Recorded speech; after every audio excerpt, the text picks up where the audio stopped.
Hello and welcome to TSB Means Business, a program brought to you by the Savings Bank. My name's Allie Houghton and I'm your host of today's program. Joining me today are Pete Johnston, our Senior Vice President and Senior Commercial Banking Officer at the Savings Bank, Cheryl Cannon, our Training Officer at the Savings Bank, and Larry Portier, Money Management Program Manager at Mystic Valley Elder Services. Thank you all for joining us today. Thank you. Thank you. And today we're going to talk a little bit about elder scams and how we can keep elders safe, because June is Elder Abuse Awareness Month, and I think it's very important with a lot of these scams circulating lately that people know what to look for. Cheryl, what are some of the scams that are most popular now? So what we see, the top scam that we see is the grandparent scam, where the fraudster will contact an elder and pretend to either be the grandchild or say that they're calling on behalf of the grandchild and that they're in trouble, they need bail money, they need money for a lawyer, but don't tell my parents. I'm, out of the country, out of the state, and then the grandparent pays the whatever money is requested, and the grandchild is not in trouble, not out of state or out of the country. We have seen a few of those at the bank, and another of a couple other scams that are prevalent are the gift card scams, where they're asked to buy a gift card, they scratch off the information and send a photo, and then the scammer uses that information on the card and spends the money. The number of scams out there is astounding, and it all depends. They're only limited by the imagination of the scammers. Larry, how often do you feel like you're seeing these scams with the people you work with? We at least see it once a month, sometimes a little bit more. Sometimes we will get calls, sometimes it'll be our already folks that are consumers at Mystic Valley Elder Services saying, this happened. But many times we get a call from their adult children and saying, Mom and Dad, or Dad, we just had a case recently of someone calling me up and said, you wouldn't believe this just happened. You know my dad? I said, yes. Well, this is what happened. He got involved with the gift card scam, $8,000 worth of gift cards. And she was beside herself, and I said, well, wait a second here. I said, I've dealt with this now for 19 years. I said, they could get me on the phone, even though I'm trained. I said, after 60, 90 seconds, they'll get you. They keep you on the phone, they'll get you. So, your father let that part go. It happens to everybody. And at least in their case, they were able to catch it in time, which was good. So, but we see it constantly. Absolutely, it's a constant problem. I think it's an even greater problem at the branch level of local banks.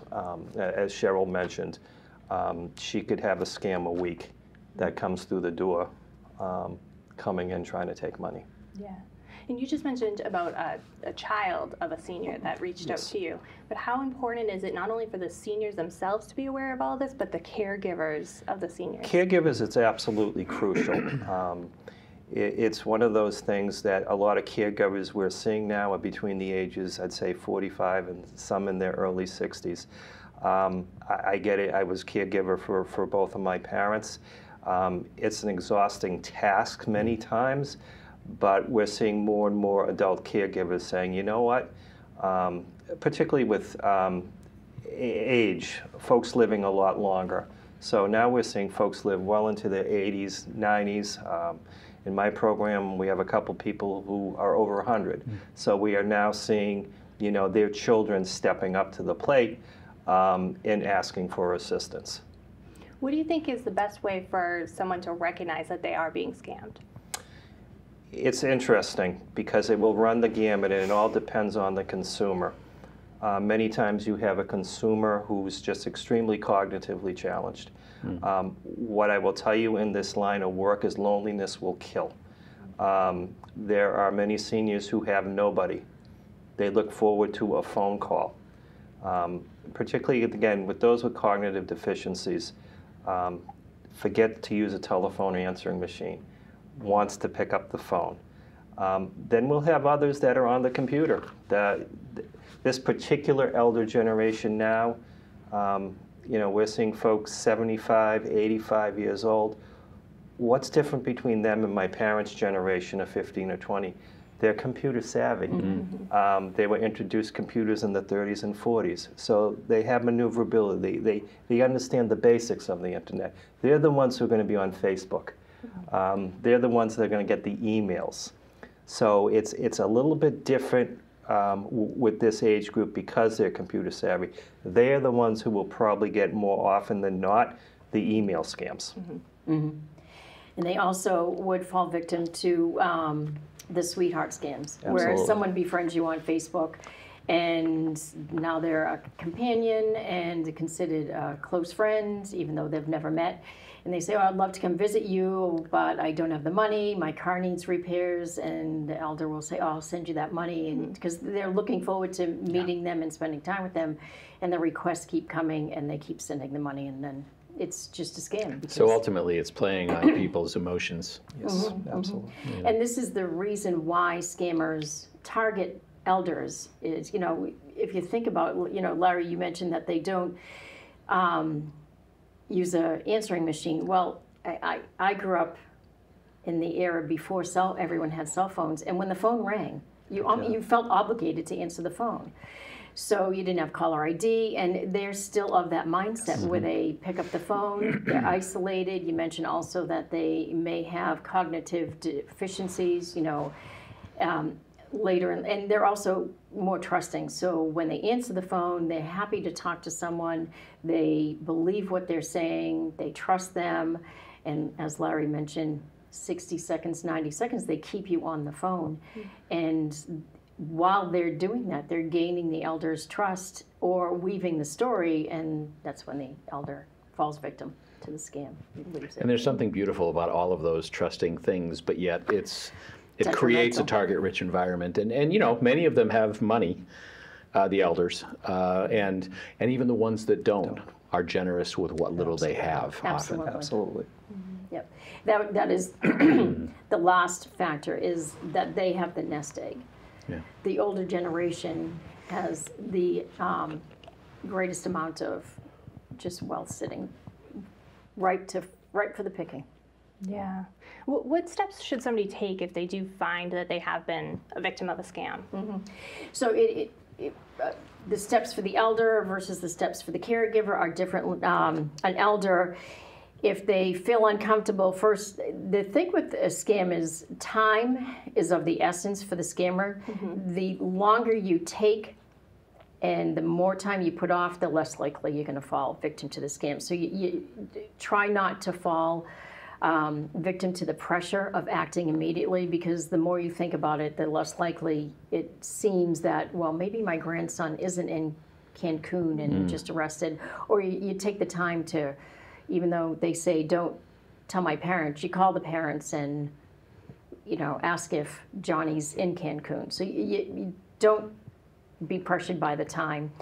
After the scam, the best thing to do is to reach out to somebody that you trust, whether it is a family member or someone at the bank. And in that instance, time is of the essence, because then you want to stop the flow of money out of the accounts. Because if you gave out your account information, one of the other scams we see is that somebody contacts an elder, and it's from an agency where the elder is familiar. Social Security Administration, the IRS, National Grid. You owe us money. We're going to put a lien on your house. We're going to stop your Social Security benefits, things Creating like that. urgency. Creating their urgency, and then they give them their account information and they wipe the account clean. So once they give that information, sometimes they step back, reflect upon it, and realize that maybe I shouldn't have given that information, or they pull out their bills and say, no, I really did pay National Grid. Contact the bank, and depending on the situation, we'll advise you, or whatever bank you're at, will advise you on steps you can take to protect your money. Larry, with an organization like Mystic Valley, how do you step in and help these elders when they need it? What kind of resources do you have to offer elders? The program I run at Mystic Valley Elder Services, the money management program, assists elders, bill payer function, having a trained volunteer, coming in, making sure their bills are paid, writing out their checks for their signature, just taking the day-to-day burden of bill paying off the elder. We also have a rep payee program, which most bankers are familiar with, that we're a rep payee through Social Security. And these are for individuals who just can't manage their benefit at all. Maybe it's the individual who is 3 months behind on the rent. You know, and the housing authority is threatening eviction. It's a call to us saying, what can you do? And in that case, we have the rep payee account for the elder, and we pay the bills and we control the benefit. A lot depends on the consumer. I think one of the frustrating parts, adult children will say, is, I know Dad needs this, but he doesn't want it. Yeah. From my time of being in the elder services field, what I'll always tell people, we all have the right to make poor choices. And it's something you will want when you're 85, 90 years old. They have the right to make poor choices, and forcing them something they don't want usually never works. So yeah, a lot of times we will get the calls, the frantic calls, what do I need to do? Do you find services like that and programs like that help stop scams before they even happen? They can, and it's great that you mentioned this, because we have a number of rep payees who came into the program because of scams. They were scammed. We had one who was a lottery runner, cash-in lottery tickets. What I find fascinating, however, is that once you've been scammed, you will always, you're on their radar. And we have found this with some of our rep payee consumers. You were scammed 7 or 8 years ago. You have no access to your account, but you're still getting the calls. I can guarantee you, beginning of the year, Social Security will call this individual. Come tax season, the IRS. Usually in the spring and summer, it's the gift cards. So it does happen a lot, but we've had a number of success stories of being able to stop the bleeding with these folks. It's been wonderful. I mean, with several of our rep payees, they will call me and said, hey, guess what? I got a call from Social Security. I said, what did you do? I hung up. I said, good job. Yeah. So you're not only just, you're giving them the tools in the future too Absolutely. to help stop Absolutely. things. Nothing. One of the best parts of my job is training a vulnerable elder on what to do in terms of scams. Yeah. Pete, as a banker, how do you think the banks in the area can help the customers to stop them from being scammed and help them after they've been scammed? Sure. Well, I guess I would preface it all by saying this is really a timely issue, because we have multiple generations living under roofs. There are people living longer that have the cognitive difficulties. And even if you have a 50-year-old person with cognitive disabilities, I mean, there's a big need for advocacy. Absolutely. And it often happens in families, but not always. And so I think that Mystic Valley, other organizations like Mystic Valley, senior centers are all places that, as we age, we need to be aware of as resources within our communities. The banks have tellers and customer service representatives and bankers who are often the only people that some of these elders talk to. And, I rue the day if we ever get to a point, and I hope we won't, we certainly won't at the Savings Bank, where we close all the branches and no longer have an active bricks and mortar presence, but really just do everything on the phone and via email. That is not something that should ever happen.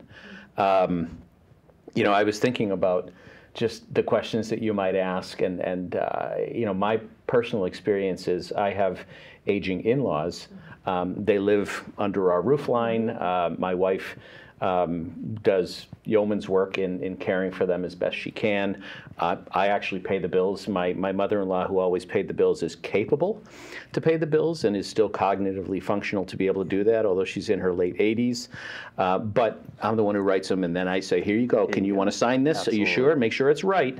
Okay, you lick the envelope, you put the stamp on it, Exactly. and we'll put it in the mailbox for the, for the post office to pick up. And That's similar to Similar what to what we your do. volunteers do. Your pay- yeah, your rep Exactly. pay program. Yep. So I think advocacy is just huge. And I think as a banker, I do some things in the community. One of the things I'm not necessarily involved in is with elder advocacy, but I do know a number of folks at the bank that serve in that role, that volunteer their time at Mystic Valley and other places.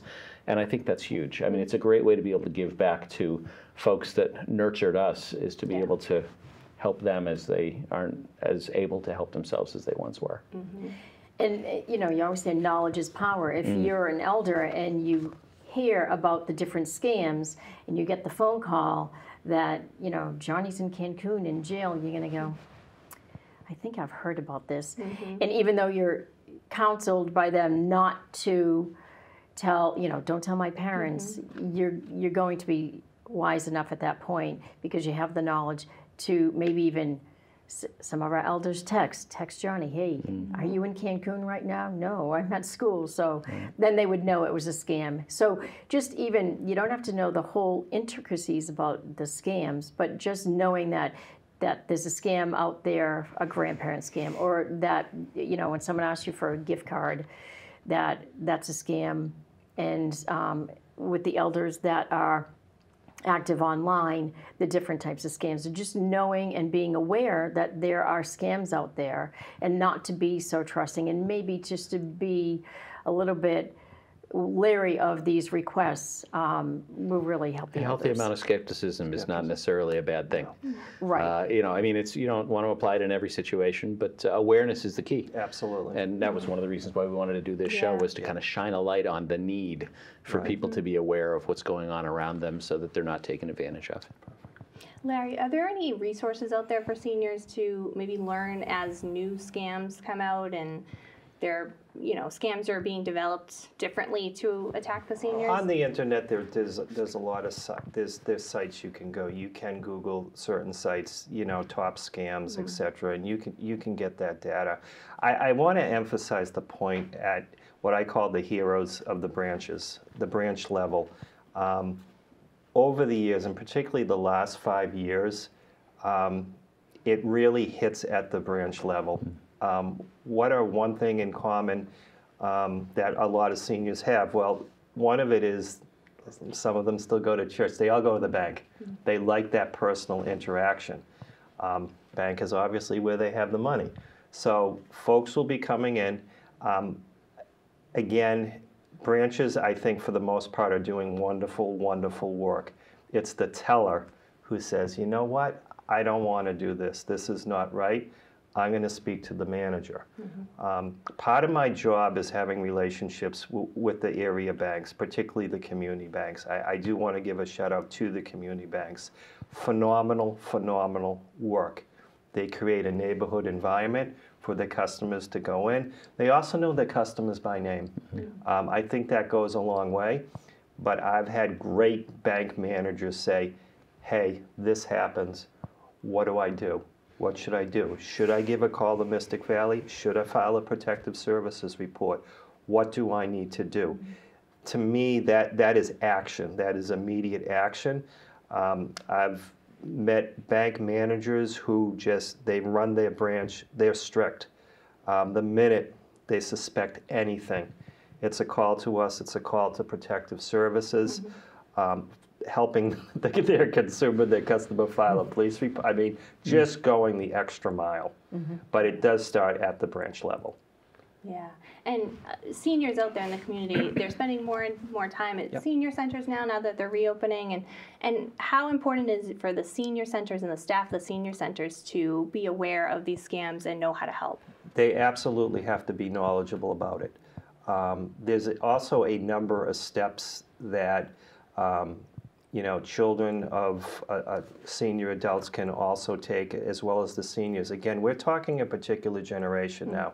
I will say we'll talk between the folks in their early 70s, sometimes their early 90s. The ones in their 70s are not going to the senior centers yet. They're not there. They're still vibrant. They're independent. I was just talking to an 84-year-old gentleman. He's like, I ain't going to a senior center. That's where old people go. They're still vibrant. They're not at that point. So you have this generation here. They were born after the Depression. They have computer skills. And how do you protect them? And they're really just a number of things. The first thing I will recommend, again, if the elder allows it to happen, keep the social media footprint to a bare minimum. It is amazing, seniors and their Facebook accounts, what they will post. I could tell you a number of scams where the senior, how did they know my granddaughter? How do they?